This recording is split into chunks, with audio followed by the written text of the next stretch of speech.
خب دوستان عزیز سلام عرض میکنم.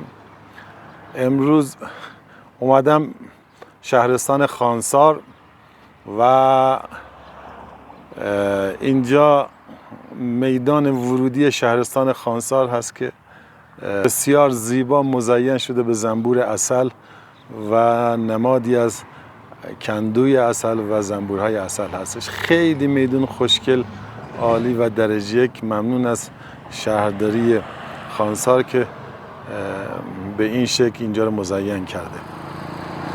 بله، امروز اومدیم شهرستان خانسار یک عسل فوق‌العاده با کیفیت رو تهیه بکنیم در قوطی‌های 1 کیلویی ایزی اوپن و بسیار با کیفیت و عالی برای استان خراسان و دوستان مشهدی